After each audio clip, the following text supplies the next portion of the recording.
What's up, everybody? Have you guys ever heard of VoIP?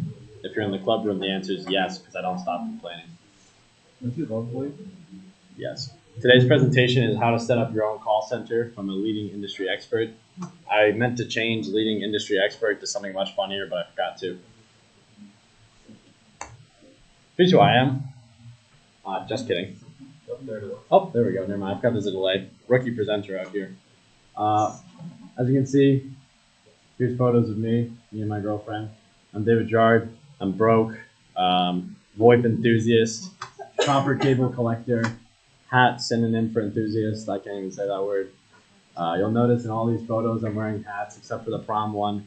Should be no real surprises there that my girlfriend did not want me to wear a hat to prom. Why not? Yeah, I wasn't really sure why. I mean, I was pretty excited about it, but that's just me. We're doing 20 minutes of background again. I hope you're all excited. You may remember if you saw my Ethernet presentation, which only exists in your memories. We spent like 20 minutes on how copper cable is used. It's pretty exciting.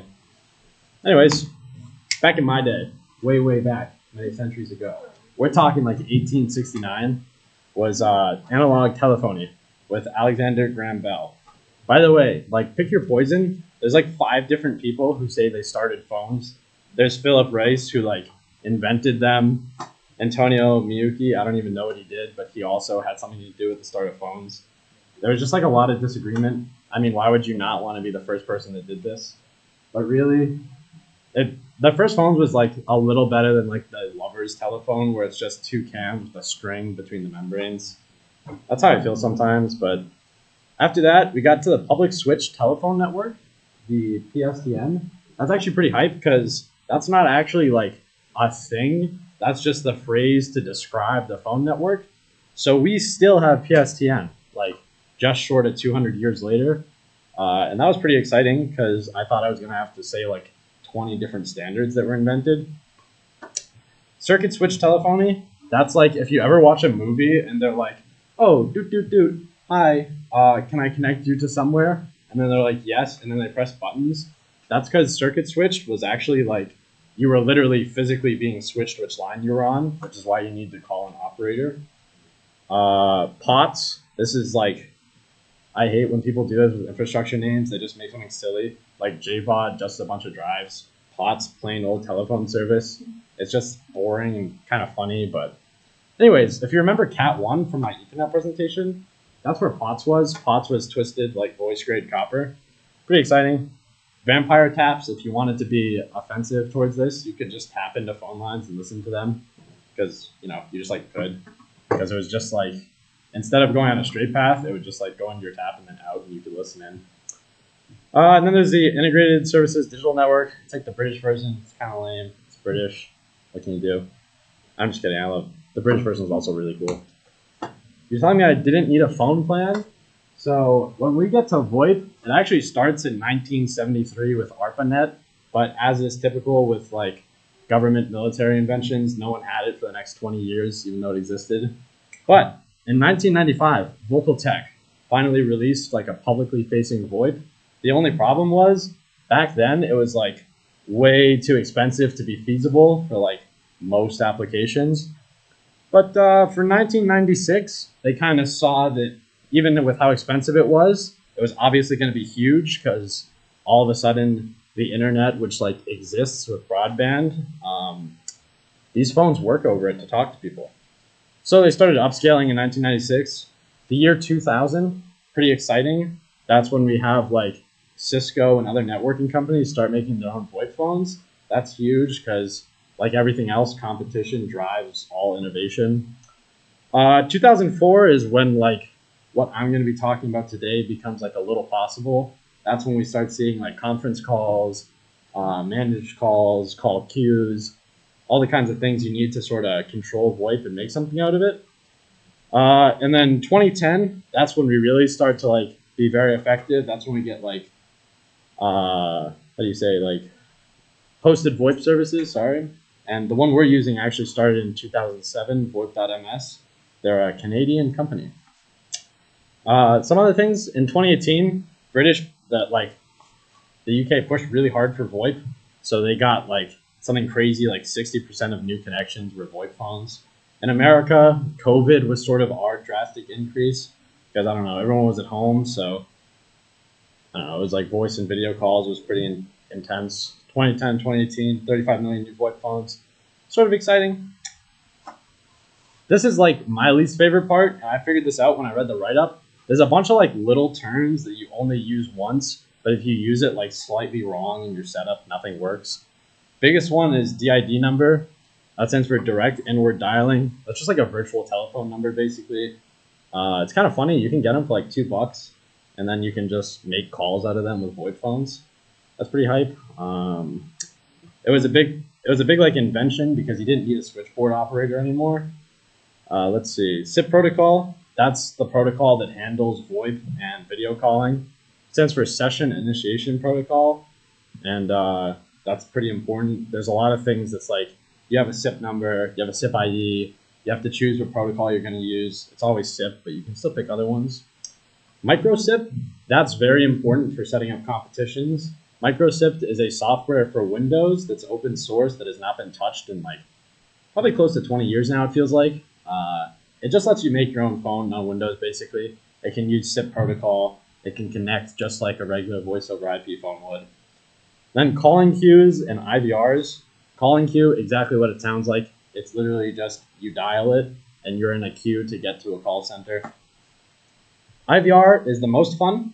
That's the interactive voice response. If you competed in ISTS or had the unfortunate trouble of having to use a phone, you definitely heard me go, press 1 for white team help, press 2 for red team whatever. All of that stuff, that's your digital receptionist, and that's the IVR. And honestly, that's like the only way to stay sane is to make a funny IVR where you do all the recordings. Otherwise, you kind of lose your mind doing VoIP sometimes. Also, future VoIP architect, please speak with the cyber range and talk to Forrest. MicroSIP is like hard to just sit down and set up because it's very outdated. So you're going to need to get help because even like, I'm going to try my best for the write-up. It's still going to be difficult. Why do we use VoIP.ms? It definitely wasn't because they were the first option that popped up when you Google VoIP providers. I don't know that. I mean, this is like forever ago they chose VoIP.ms. But basically, there will already be an account for it. And the reason we continue to use it, their API calls are like stupid easy to get working for new stuff. They're kind of easy to mess up once they exist because once you're done writing the API call, you realize you have like 30 things in a one-line string where it's all different variables and references. So I definitely probably spent like 5-6 hours of my life trying to fix something that Michael Scales did, only to realize it was actually something I did. That was pretty tragic. If you write your own scripts to use the API, please just write it in Python or something similar. I started in Bash, so I was in too deep to switch to Python, but it is a lot easier to do, and some of the stuff is like next to impossible in Bash. You'll notice here, if you're using my scripts, we have phone Ansible, which is like kind of stupid. We have YAML files that can be used to set up the competition. The reason I say it's stupid is like it's definitely unnecessary. Like you could just write in the arguments, but that's what we have. So, did you get your DID? There's a lot of great dad puns in this. DID is like, this is where you start.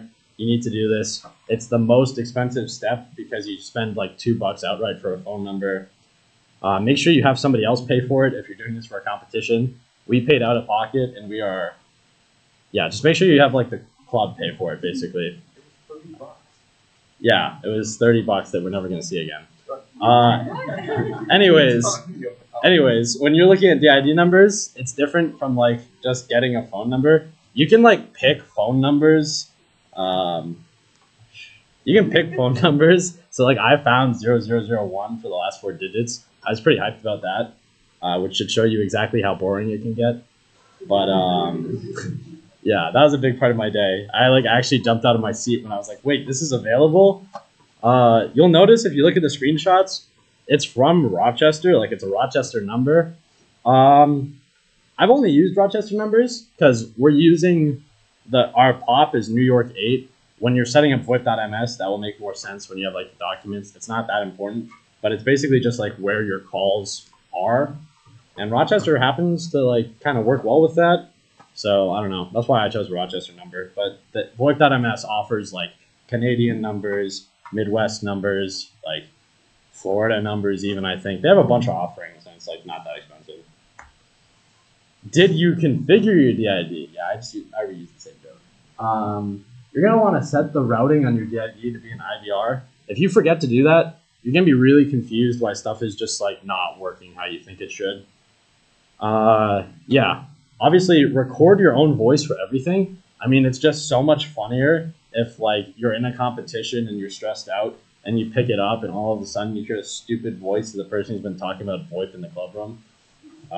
If Forrest is still a cyber range, you can probably borrow the studio microphone he has if you're like very, very kind. And then you can get some like great recordings of you being like text to speech.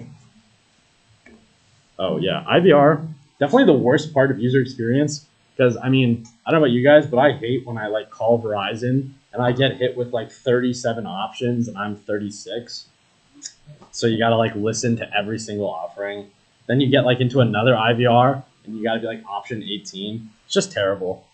Anyways, for some reason in VoIP.ms, most configurations are actually under configure your DID number. Like when you open up that little tab on the website, like everything is under there. Anyways, if you're doing this for the competition, you should really talk to Red Team and Forest because they will want their own position on the IVR so that people can call Red Team if they're like really, I don't know, want to lose for some reason. Yeah, and then just when you're setting up an IVR, that little tab that says digits towards the bottom, it kind of gets cut off on the projector. But you basically just put in a number for them to press. Then you give it a destination, and you give it an option of like, option's just an argument of where it goes.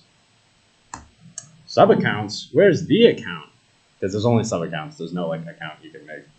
Sub accounts, where the magic happens. This is where you can have the most fun. You can make Red Team be like the FBI, so it looks like the FBI is calling you.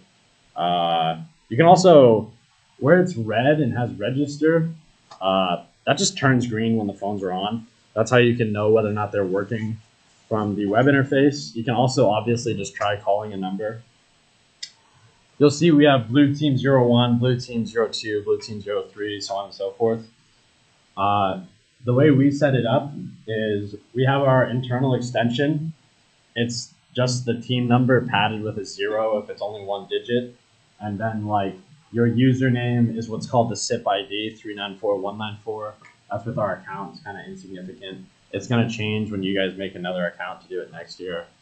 Yeah, there's a lot that you can do from this page. And it's honestly, it's really easy to configure from this page.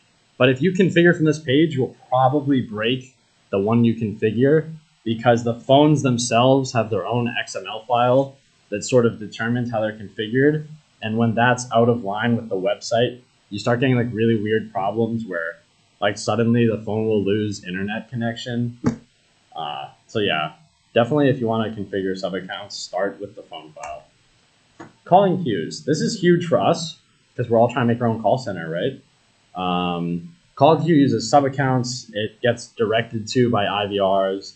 It can redirect the DID. It's just call queue is where like most of the cool stuff finally happens because now like there's actually something of substance other than just phone calls.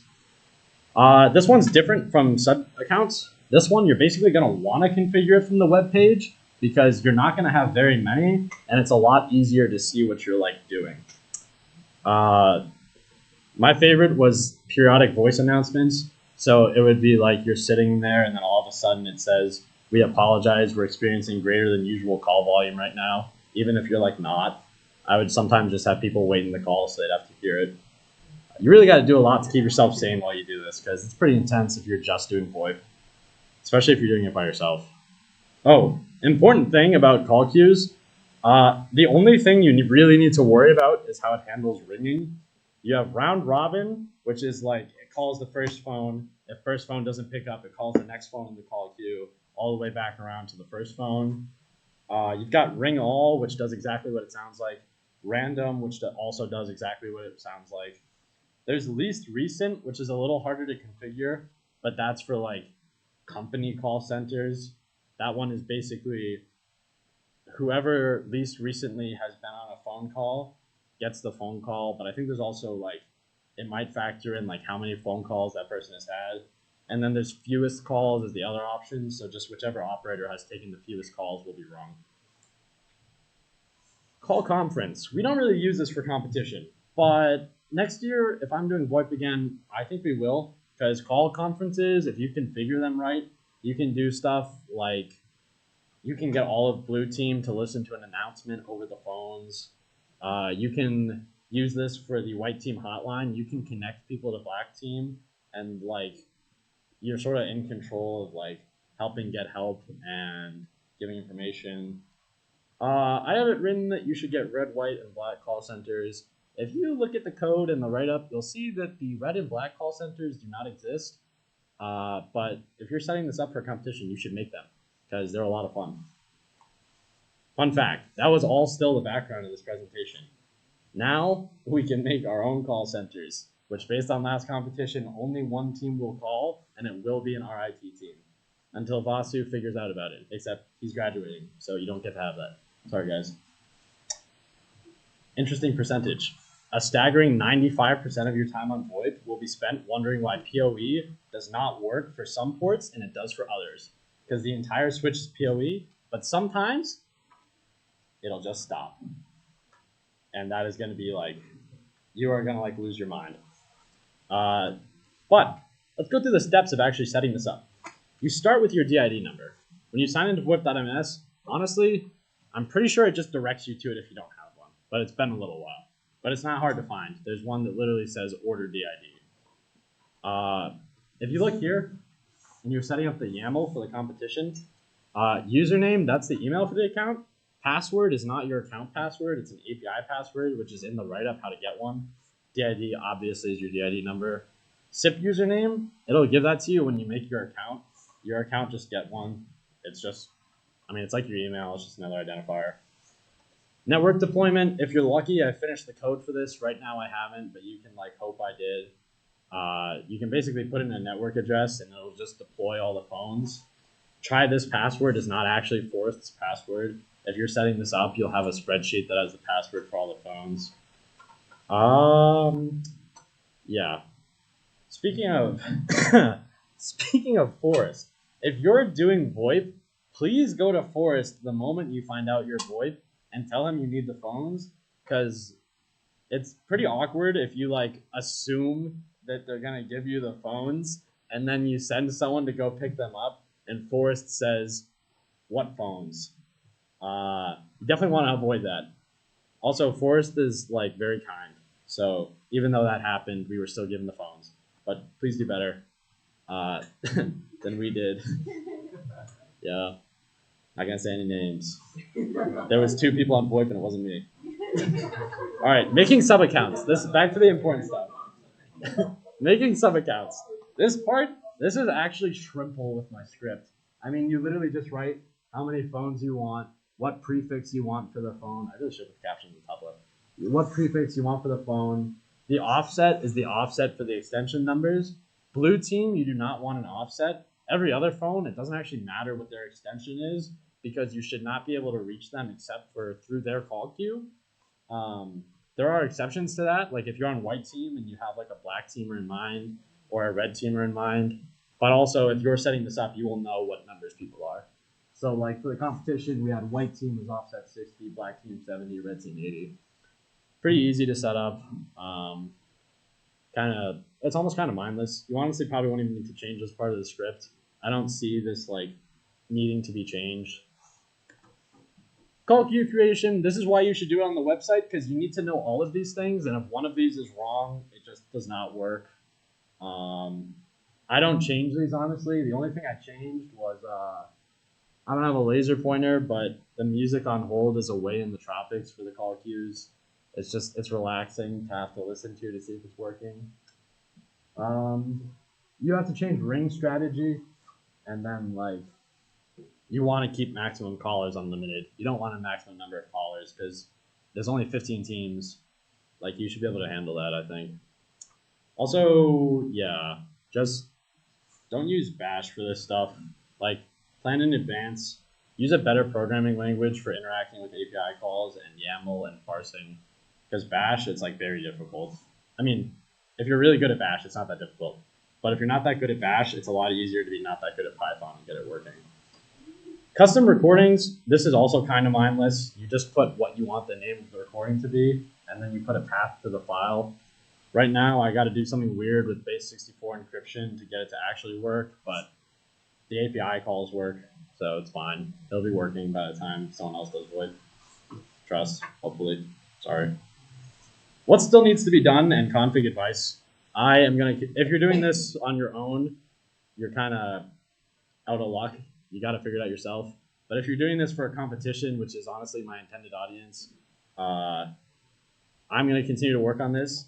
The only things that are not automated, you have to make your own IVR. Very easy from the web page. You just like click a couple buttons. It's a point and click adventure, kind of like Windows security. Just kidding. I do not have integrity tests, so you have to test all the phones manually. The API calls exist, and I know how I'm going to do it. I just have not had like a bunch of time to sit down and do it. General advice, avoid changing things in VoIP.ms once they're set up. VoIP.ms is not synced to the phones. VoIP.ms is expecting the phones to be synced to it. So, in other words, changes you make there will not be applied to the phones. That is not how like the flow of configuration works. Talk as much as you can to the people who did VoIP before you. My biggest mistake was a lot of this stuff. I got people to help me do it, but I did not want to bother the people who already did it. If I had bothered the people who already did it, I could have saved a lot of time. Also, again, reach out to Forrest in advance. Do not wait. And when you're working on it, ask Forrest questions. Forrest set up the VoIP phones for the entire cyber range, and he has an IVR that has like 86 options that he has all configured to be their own flows. There's also like a bunch of Easter eggs in there. If you ever talk to him, he is like so hyped to show you it. And it is very exciting if you like VoIP. Deploying the actual phones, honestly, this part is like basically done. I don't foresee people needing to change these scripts. Michael Scales, who did VoIP before me, he set up all the scripts to pull configurations. He set up all the scripts to save the files. The only thing that he did not have time to do was setting up a script to push to the phones, because for some reason the like requests library in Python does not work on these phones, but we found a random Python library that does. So now that's automated. The only warning, be very careful with the scripts.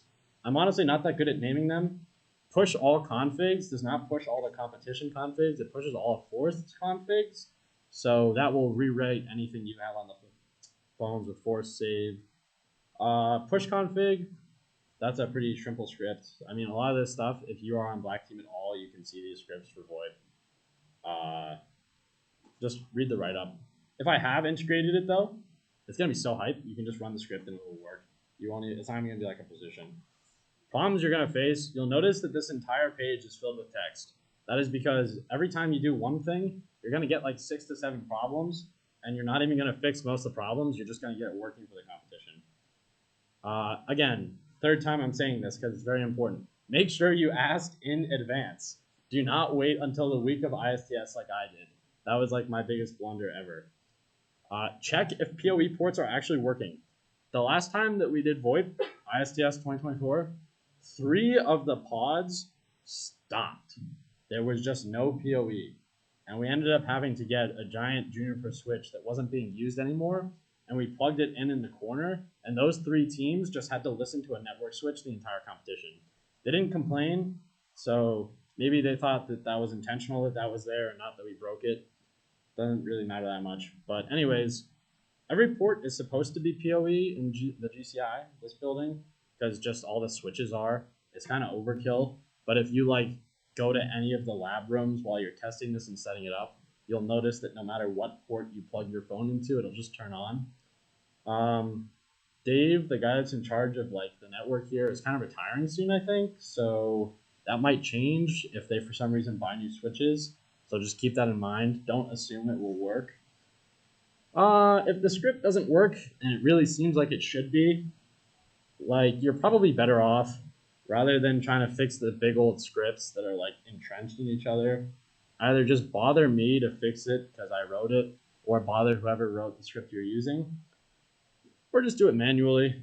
I mean, if you try to fix every problem that pops up, you're gonna get deep in the void trenches, and you're just gonna be like so miserable, and you're gonna be like, why did my void partner just leave to play soccer when the competition's tomorrow? Um, but no, I'm just kidding. My VoIP partner, if you're here right now, you'll know there's been a lot of jokes, but actually, I generally could not have done it myself. He actually did do a lot of work. It may sound like he didn't, but I promise you he did.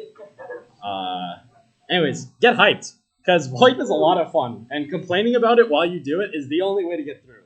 So try to do it with your friends, because there's nothing better than just like you're sitting there and something doesn't work, and you just immediately go, bro, why did you break it? Even if they like didn't do anything. Yeah. Get serious competition day and lead up day though. We were a little unserious and we made the CA a little upset sometimes because it's very stressful. But just dial in for the last like 2 days. Then last day of competition, it's fine. Everything's broken anyways. They'll just think it was red team if the phones don't work. So yeah, that was just what I told people. Whenever somebody said the phones aren't working, I was like, oh, red team. But I mean, the phones were out of scope, and Red Team didn't even know what IP they were. But yeah, just blame Red Team if it doesn't work during comm. No one will be surprised. They'll just be like, "Oh, I should have secured my phones." But yeah, I don't know. You kind of have nothing to worry about. It's a lot of fun. VoIP is like exciting. Everyone who has done VoIP has like funny stories they can tell you about it so far from what I've seen. Forrest is like the master of VoIP. Like every problem I've had, Forrest looks at it. He just goes, "Oh, yep, you're pretty silly here. Like, why'd you do this? This is just wrong." That's not actually how he talks, but yeah, it's pretty exciting and it's very fun. So, questions? What's up, Cipriano? Oh, wow. Yeah. Cipriano just asked, how do I feel about blue teamers changing the admin password on the phones?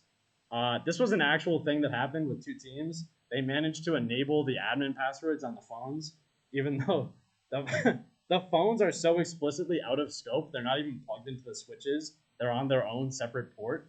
But for some reason, two blue teams, who will not be named because I took the stickers off before I could see who did it, yeah, two blue teams enabled admin passwords. That took me like an entire day to fix. I ended up finding like a 13-year-old Reddit thread where somebody with the same model phone was like, "Oh yeah, here's this admin password that just exists," and it was like something stupid, and then it actually worked. Yeah, that was not exciting. Please, when you're doing your competition, actually, that just reminded me of two good things. One, tell them not to mess with the phones, and two, when the competition is being taken down, tell people just don't touch the phones and tell them that you'll come get them, because everything that white team sets up is like a lot, and it all has a place it goes back to. But you will be setting up the phones yourself because it's a hassle to do, and you don't want it to get messed up, even though you're going to mess it up. So make sure you're the one that takes them down, because otherwise you may lose track of phones temporarily, and that would not be good. And that's that.